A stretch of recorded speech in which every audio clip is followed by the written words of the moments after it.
The day I have been sleeping, eating, drinking water, fruits on every side. At some point I had eba and egusi soup. Okay, it was mostly ogbono with egusi balls, and it's my favorite meal.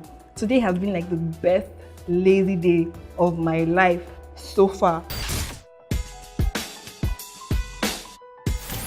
Okay, so we have a couple of messages here. Okay, one says, my name is Manuela, which by the way happens to be my bestie's name. So I'm going to specially attend to your message. My name is Emanuela. Firstly, I want to say thank you for this medium. You're welcome, honey. My boyfriend doesn't like to communicate. I feel so frustrated and tired because we don't get to communicate. I have lots of assumptions. We've been together a while and I'm frustrated because I always have to call people in to get him to open up. We're looking at the M word, which means marriage, yeah? But I'm afraid, will I continue calling panel of judges? Emanuela, I'm going to call you Ella because you're my bestie's bestie. For every relationship to thrive, communication is key. So if he's not talking to you, then how are you in a relationship? Because it's a two-way street. He talks, you talk, and then you negotiate, and then you reach an agreement. So if he's not speaking to you, then you have a major problem. I don't think marriage is something you should just jump into like that. Just because you've been with a person for 2 years, 3 years, 6 months doesn't necessarily mean that you're designed to be together. Okay, you have to be compatible and all of that. Now, if he's not speaking with you, he's not talking to you, I think you should talk to him about it. And it's been my experience because I had a boyfriend at one time that wasn't really in on communicating with me, and it was a problem because I would have fits of jealousy. Honestly, maybe there was really nothing to what he was doing, but because he wasn't talking to me, it's frustrating. I know where you're coming from. It's a frustrating place to be. I don't envy your position right now, but if he can't speak to you, maybe you should rethink your relationship. On the other hand, there are some men that don't like anybody in their business, so you're lucky enough that you can even call panel of judges, because I think it's important to note that for anybody you're considering marrying, remember that there has to be a couple of people that should be able to speak with him and talk reason or sense into his head.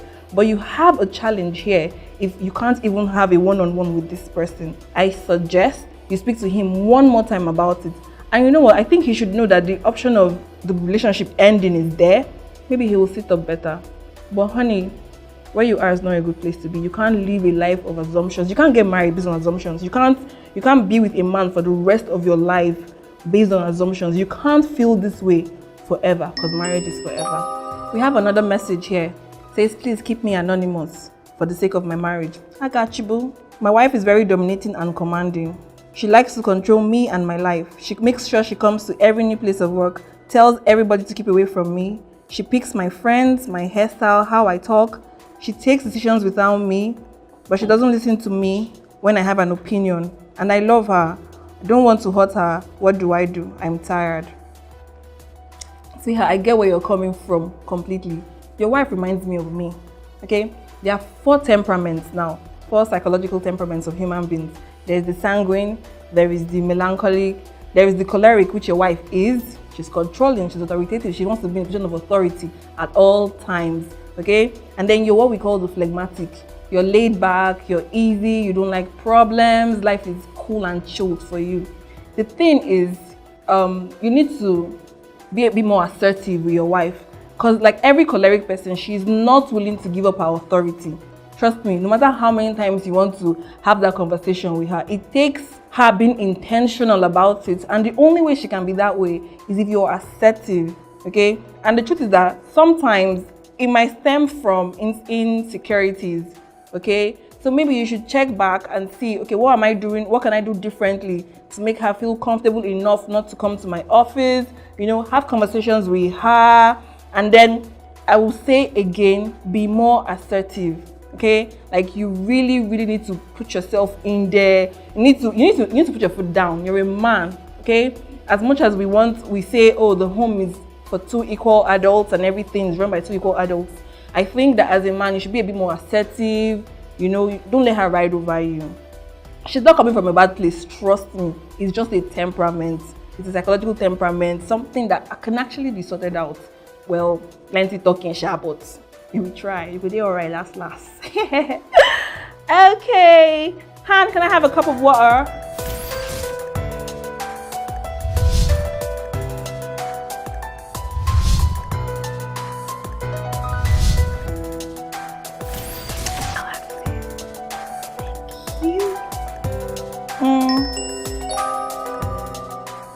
So now my next question. Please keep me anonymous. Another question just came in. Why does everybody to be anonymous? You all know who I am. What are we doing? It's okay, I got you. I got married to an amazing guy. Ooh, sister. But after marriage, things have changed. He has become so religious and superstitious.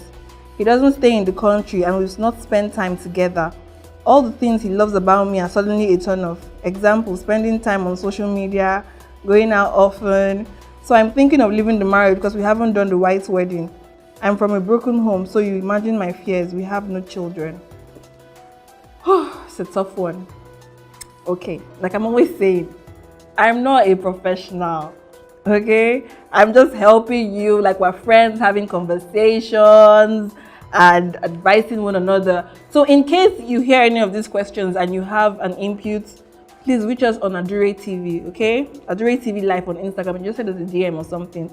Now, on this particular matter, I think you should talk to him about it. Like I'm always saying, communication goes a long way in every relationship, okay?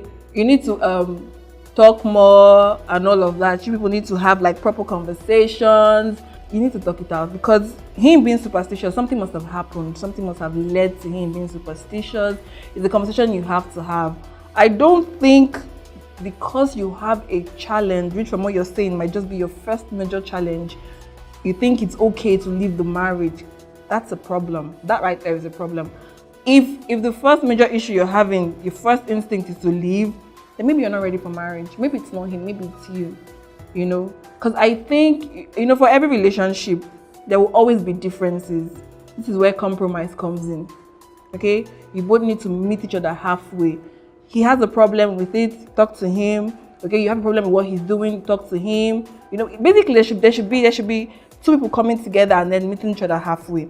I think in this case, you should be willing to maybe spend less time on social media. I mean, what do you mean by spending time on social media? Don't you have a job?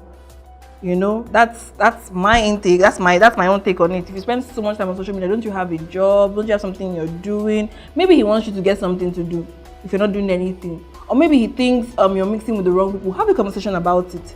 Okay? I think it's something you should talk about. However, darling, I don't think your first instinct should be leaving the relationship. That shouldn't be your first instinct. That's not how it works. That's not what marriage is about. Okay? Anyways, right now, I would like to hold off on questions for a bit and your messages. You know, I'd like to share some skincare tips with you people because, like, my face is flawless, juicy. Okay, so it's not like there's so many things I do to my face. So I just make sure I wash my face every day when I come back home. Okay, if I go out, whether or not I have any makeup on my face, I make sure I like wash my face properly. I have a particular soap I use for my face. You know, so when you're ready to do this, if you decide on doing this, I think you should go to like a dermatologist or a proper skincare shop, okay, around you, maybe somewhere around your local area. Get one, ask them for a proper facial soap, yeah. And then I use that, wash my face when I come back home. Then when it's time for bed, or I'm about to go to sleep, or I'm about to have my night bath, or I'm about to retire in, which I'm going to be doing soon, even though your girl spent all her time doing nothing today. So what I usually do is after washing my face, taking my bath with my face soap, okay, I dry. So I don't scrub when I'm drying my face. I dab. So use your towel and then dab all over your face. Then I have a water-based facial cleanser that I use, cotton wool. Now I don't scrub either. I dab as well. Dab on special areas like hair, under my eyes, around here, forehead, you know, basically the oil zones of my face. And then I use my face cream, okay? Always dab, never rub, okay?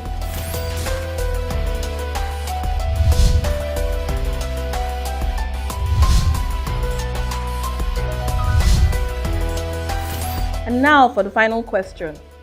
My name is Stanley. I was on dreads for 8 years and I was a tough guy, bad guy. an upcoming artist, and I fell in love with a girl. She asked me to cut it, and because I love her, I did. Oh wow. I cut it off, and all of a sudden she started complaining about money. And cut the long story short, she broke my heart because I didn't have the money to take care of her needs. She take my money when I'm in need. Yeah, she's a traveling friend in need. Honey, that girl is a gold digger, but not in a bad way. Cause guys, what will she do now? Do you understand? She really liked you. I mean, she wanted you to cut your hair. You like how you did. Personally, I don't know how to suffer in a relationship, and she doesn't want to suffer in the relationship. I know people say, "Oh, is the man there to take care of you? Is he there because is that why the man is there?" But the truth is that if you can't cater to her needs, I don't see why you are in a relationship. You're not her father, but you're a man, and the man is a provider. If you read your Bible properly, the man should provide for his woman. And if she feels unable to meet her needs, some people are not patient. I'm not a patient person because I already have things I am doing, and I think I need a certain kind of man. So I don't know. I think it's peculiar to your situation. But baby girl does not want to suffer. Baby girl says she does not want to do it again. You know. So my advice for you or to you is that maybe you should just bone all these girls. You see, you're an artist. Focus on the music now. Focus on your career. Let me tell you something. And I tell my brothers all the time. When you start making money, these girls, you see these girls, they will chase you. I will even chase you. Do you understand? So focus on your career, focus on your music, you know, and I promise you, these girls will come, they will come trooping in, and then you'll be the baddest guy. I hope you were cute with your dreads. Don't be without them for a while, okay? Okay guys, so tired. I'm about to watch my Brooklyn Nine-Nine season 4. So I'm thinking though, before I go to bed or before I start doing all of that, I should order breakfast for tomorrow. So I'm going to call the breakfastclub.ng. They are an online breakfast store in Port Harcourt. You know, I usually call them for my breakfast needs from time to time. So I'm thinking of calling them. Now there's a new meal plan out, okay? And I'm thinking that I should do either the chuffed chow. Chuffed chow is Irish potatoes, baked beans, sausages, omelette, comes with a cup of vanilla milkshake. Or, oh no, that's Oreo milkshake, imagine.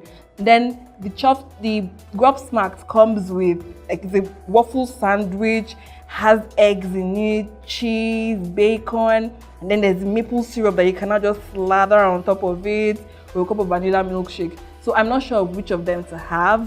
Okay, so please go to their page, view what they have, tell me what you think I should have. They are on Instagram at _breakfastclub.ng. Check them out, guys. Order breakfast for yourself. You know, let's all live our best lives together. What are friends for?